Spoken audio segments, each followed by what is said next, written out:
camera a little bit. Hello, everyone. Welcome back to Christopher Rex. Um, let's say a Jaguar vid. Nope. No Jags today. They play Sunday, tomorrow. And the timer is recording. Man, my camera is just not where I want it to be right now. All right. Well, let's talk a little football, shall we? As a matter of fact, let's talk what happened just a few hours ago. Again, as of this recording, the Indianapolis Colts blowing the largest lead in NFL history. That's not hyperbole. That's not me being exaggerant. The Colts have 33 to nothing lead in this game, and then a 36 to 7 lead, but 33 nothing lead at halftime, and lost in overtime. No team in NFL history has ever come back from that margin. The previous record was 32. That was a little different. That was a playoff game, the Bills versus Oilers. So that was important. But that's I'm not talking about like the greatest necessarily in terms of what it meant, but I'm talking in terms of just the general nature of the lead. Now you could be saying, how did this happen? Well, a few things. One, the first half, the Vikings couldn't stop shooting themselves in the foot. They lost a fumble. They had blocked punt for a return touchdown. They had two straight fourth downs that they missed on 4th and 1 from their own 31 on back-to-back possessions, and they threw an interception in return for a touchdown. That's how 33-0 happens. And even the Colts, as bad as they are, and oh god, are they bad, can build a lead. And they built a significant one, 33-0. But even though the Colts scored 7 different times,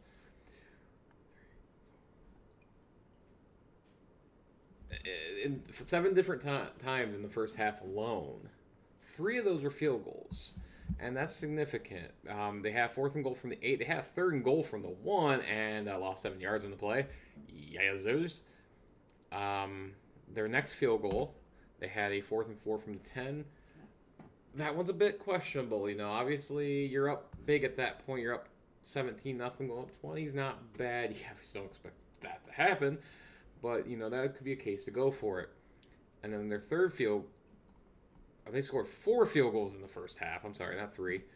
Their 4th one, they got the ball after the first down, and they literally did nothing. They actually didn't gain a single yard, so fair on that one. And then they had one at the end of the half from the 4th and 3 from the 9, but that was with 8 seconds left.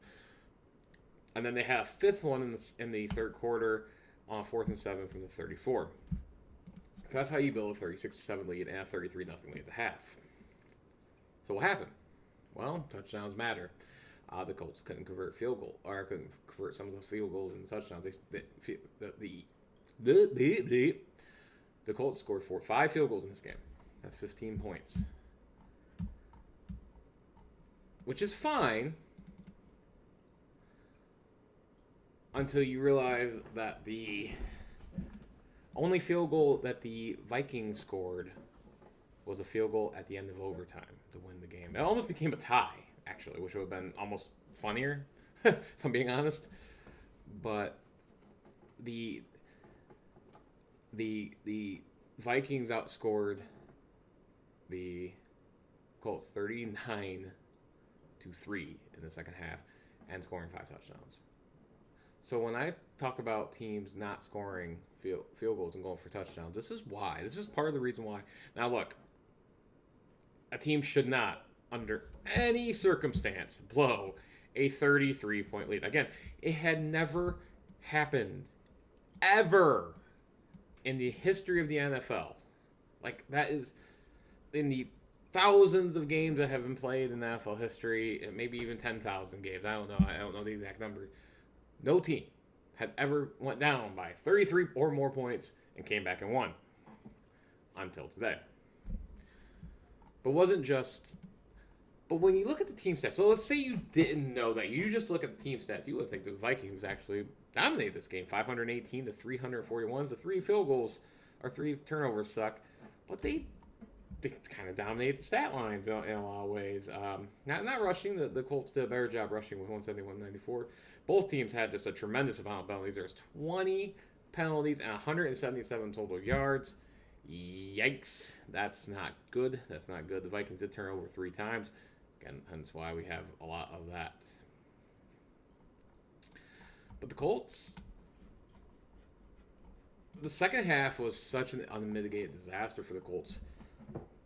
In a way, I mean, obviously that's embarrassing. The players don't like that, but it was better for them ultimately for draft reasons, I guess. But they lost a turnover in the second half. That wasn't good. But I'm gonna give you their drives after halftime. Again, 33-0. Four plays and 4 plays punt, 6 plays field goal. They got the ball set up pretty well. They actually had a nice return of 48 yards, and they got the ball to 40. Didn't really do much with it. They only got 26 yards. Kicked the field goal. 3 and out. 4 plays and punt. 3 and out. 4 plays the fumble. 5 plays, 20 yards on downs, and that only gave up 24 seconds because of timeouts and stuff. A 3 and out and a half. They did have an 8-play drive in overtime, but it only went for 31 yards. That's bad. Look, the Vikings actually had a chance in regulation to win this game. They had the ball with 1:10 left. I don't think any timeouts to win, but they ended up going 3 and out themselves. That is unbelievable. To say this is an embarrassment is an understatement. Obviously, it's an embarrassment. You wonder where the Colts go from here. At this point, they are descending into laughingstock territory at a unbelievably rapid pace. If not there already, they're going to look going forward. This team's in need of a rebuild. There's going to be a lot of things going on. They're going to be Houston where Houston is now. It's looking that way. Their quarterback situation's a mess. They don't have a coach. A lot of their guys are getting injured a lot more, or regressing, or maybe they just weren't as good as we all thought they were. They have almost no skilled players outside Jonathan Taylor, who's also been hurt. Michael Pittman's solid, but he's not a number 1 receiver. He's a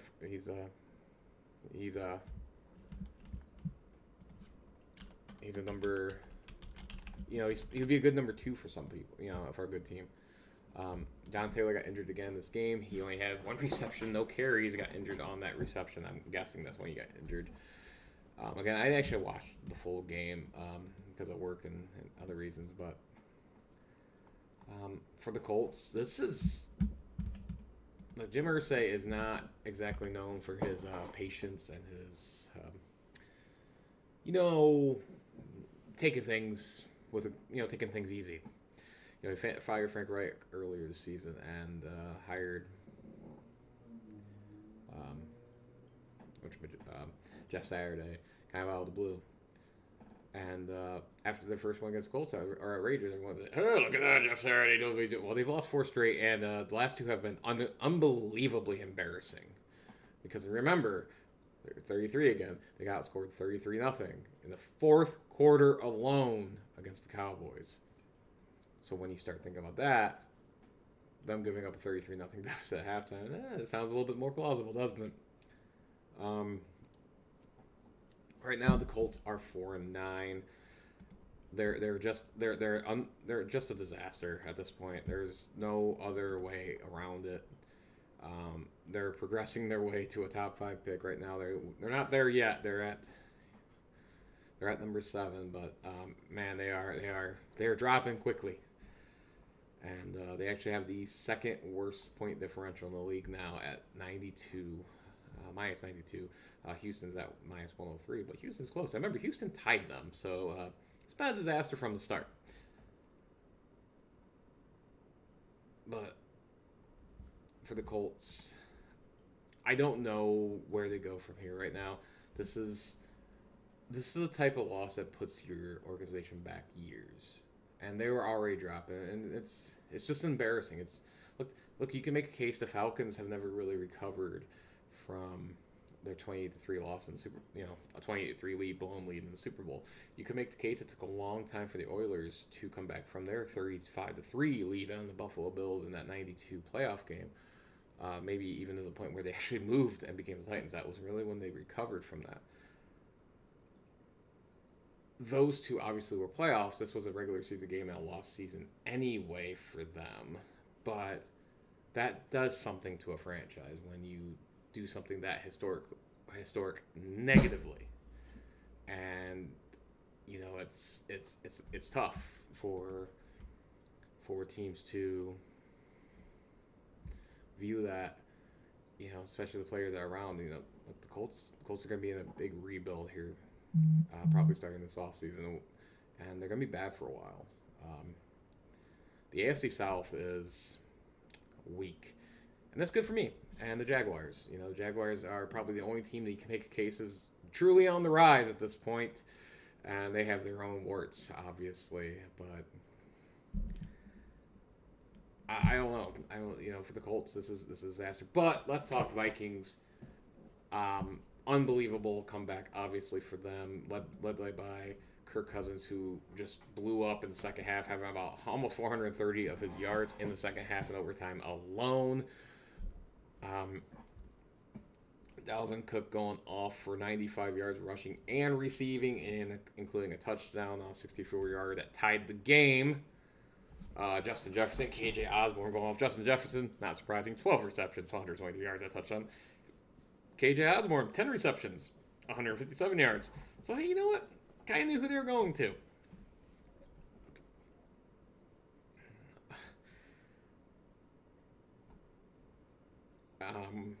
Dalvin Cook did lose a fumble, but, So what do you think of the Vikings at this point? This is their 10th, which is unbelievable. Their 10th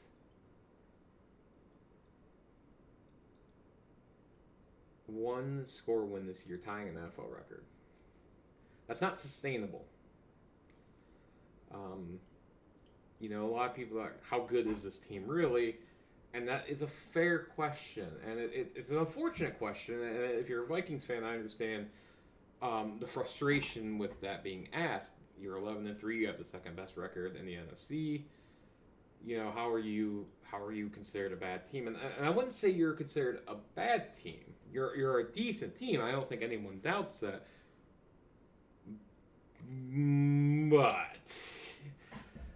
But you're also 11-3 with a plus 2 point differential. The Lions are also plus 2, and they're 6-7. Is the Lions better than the Vikings? Well, they beat them last week, right? Right. If they played right now, well, we saw it last week. The Lions won kind of handily. I don't think that was a fluke result. But as far as the playoffs concerned, where do you go from, what do you think in the playoffs? Well, the good news for the Vikings is outside of Philly and Dallas, it's pretty weak. Looking at the playoff standings in this, you got San Francisco too. San Francisco, you got three really good teams, but San Francisco's down to their third string quarterback. So how seriously can you take that team? Brock Purdy's looked pretty good, so it's hard to say maybe we should take him seriously, but it's still a third string QB. That's rough. Tampa Bay, yeah, they have Tom Brady, and anytime you have Tom Brady, you don't want to count them up, but they're 6-7. They've been struggling all year long, and they're struggling to hold back Carolina, of all teams, who is a dumpster fire this year. And Atlanta's also one game back. That's bad. As far as wild cards, you got Dallas, obviously, at the 5 spot due to the way the rules work. But Dallas is 10-3. Washington 7-5-1. I don't view them as a great team, obviously, but they have a good defense. Defense playing very well this year, and Tyler Heineke just seems to be able to win. I think you can fall in love with that, and that could be a disaster for you. But that is what he does. He wins.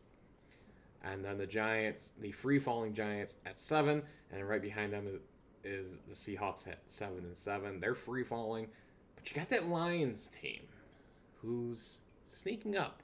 After a 1-6 start, they have gone 5-1 and have looked pretty damn good doing it. It doesn't look very fluky. Were they too far back from the pack? Maybe, but Washington and the Giants play each other this week again. One of them loses. They're 7-6-1. Lions keep their winning ways going. They have the Jets this week, another team that's kind of in limbo right now. Also, the Lions are 7-7. They do lose the tiebreaker to the Seahawks. They lost earlier this season, that epic 48-45 game. The Packers are sitting back at 5-8. They can make a run. I don't think they will, but if they can, who knows? Carolina's going for the division, but after that, well, really, none of these teams after the top three, right? Philly, San Fran, Dallas. Does any of these teams scare you? Are any of those teams nearly as good as the Dolphins have looked at them this year? No. Or the Chargers, and they're not even a playoff team. Or even the Patriots. Like, the Patriots would be like the third best team in the NFC right now, or fourth best team. And they're not that great. So Viking fans, obviously I understand if you're a little frustrated by the lack of respect that your team perceives to get, and I understand that, but when 10 of the 11 wins come by one score, it feels a bit fluky, and some of those games were very fluky. But the reality is it's the NFL. You win those winning games, you're not a bad team, that's for damn sure. You still have to beat the teams in front of you, and the Vikings have done that 11 out of 14 times as they win the NFC North for the first time in a while. As a matter of fact, let's check out. Let's see if it's on here. Probably what, 2018-ish, 19. I feel like 18.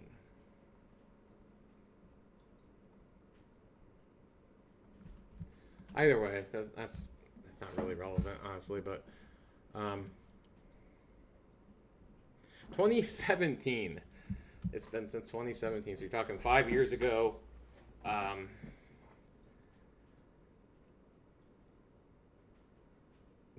5 years ago that the Vikings have won the NFC North. Obviously, the Packers have been so dominant for so long up until this year. It was tough for them to, do a whole lot with that.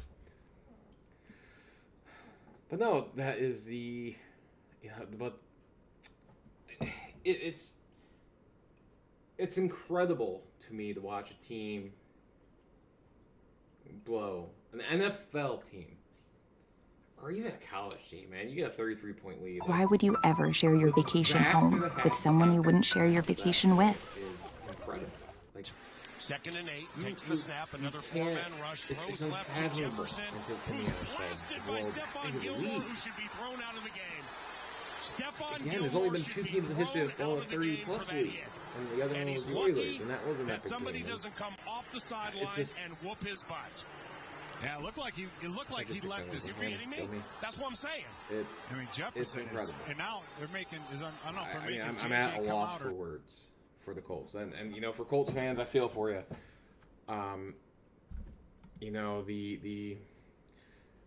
The not having a franchise quarterback since Luck has shown it's reared its ugly head this year.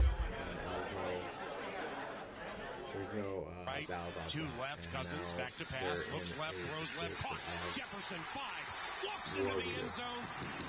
Looks like a rebuild has to happen. It's the sentiment. Maybe you try a rebuild next year, but what are you going to do? You can't keep doing it. And it's now 36-20 Indianapolis. And last year, they tried Carson Wentz, and that was a disaster. So what happens next? That's a good question. I think a lot of it's going to determine on Chris Ballard's future, the GM.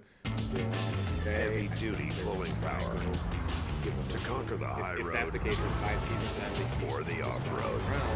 The GMC Sierra Heavy Duty, premium and capable. That's professional grade from GMC. Debate, but I'm just saying for I really them, like the Arizona Cardinals in this situation, assuming Russell Wilson does not play in the concussion protocol. We may not know the final answer until kickoff. I don't believe in the backup Griffin. That season has basically gone off the rails for Denver, whereas Colt McCoy is one of the better backups in the league. He's demonstrated he's capable operating this offense. Obviously, has a full week of practice to prepare. Congratulations. Now, maybe a little bit of a flat spot for Arizona coming off the Monday night Minnesota, loss. man, you've been involved in some weird-ass games. That's all I'll Arizona to cover. Man.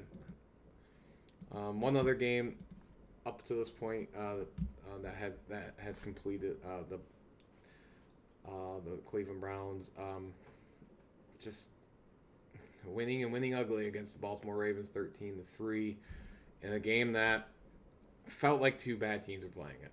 I'm going to be frank with you. Baltimore looked like the better team for parts of the night. Obviously, they were down Lamar Jackson. That hurts. But J.K. Dobbins looked pretty good today. 13 carries, 125 yards, but obviously no passing game. That's rough. That's not good. As a matter of fact, they had 7.1 yards per carry in this game. The Ravens 28 carries, 198 yards. Probably should have thrown it 30 times if you could avoid it. But this game was about missed opportunities, especially for the Ravens. But both sides really had that issue. The Ravens themselves missed unbelievable. Justin Tucker actually missed his field goals. I know that's surprising, but he missed a 48-yard field goal at the end of the first half for him, and then had a blocked field goal later in the game. These are just things that just doesn't happen to Justin Tucker and the Ravens. But it wasn't just that. They had a fumble early on in the game. Early in the third quarter, and then they had an interception after halftime on a promising drive. They got all the way down to the 15 on 3rd and 10 through an interception, and the downs they couldn't pick up a first down when they absolutely had to.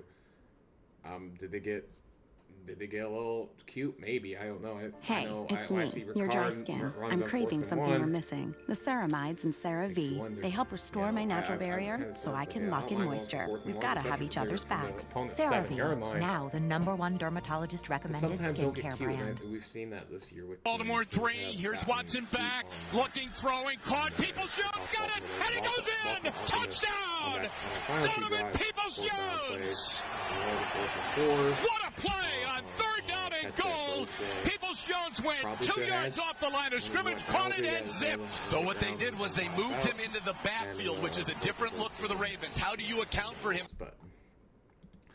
But the Browns are a little lucky because on back-to-back drives, before that they had 2 missed field goals by Cade York. One looked completely awful, on a 38-yarder that was terrible, and the other one was a 46-yarder that he missed one left. He missed one slightly right. That's not good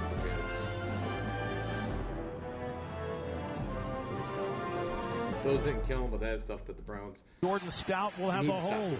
Hold is down. Kick is on the way. It is long enough, but it is no good.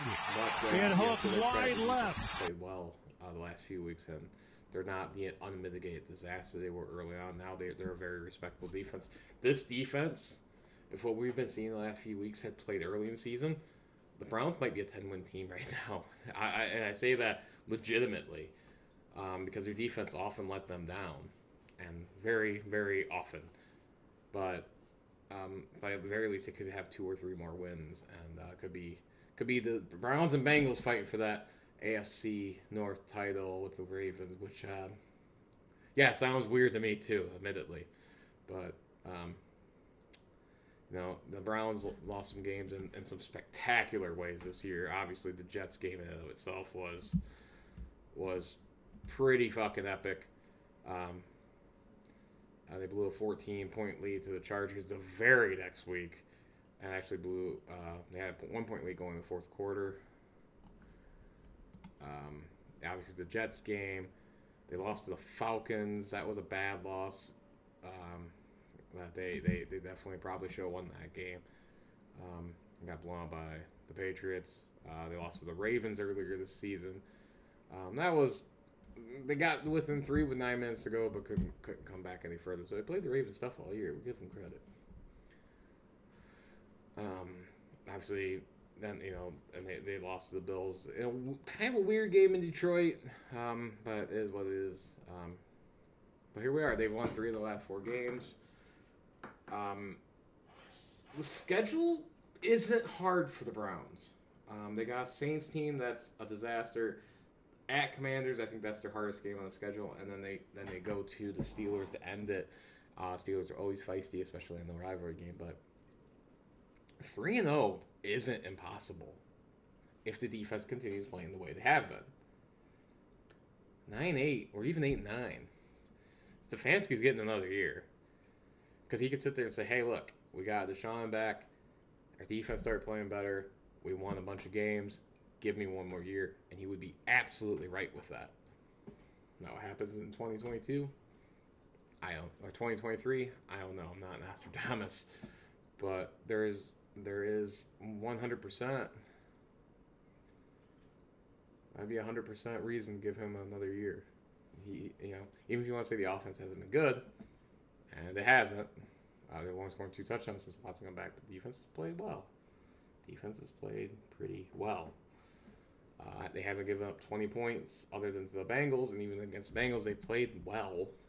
They just, it was what it was. But still, they've only given up 23 points as their high in the last 5 weeks, or in the last 4 weeks, after giving up 30 in 5 of 6, or 4 of 6. They've played well.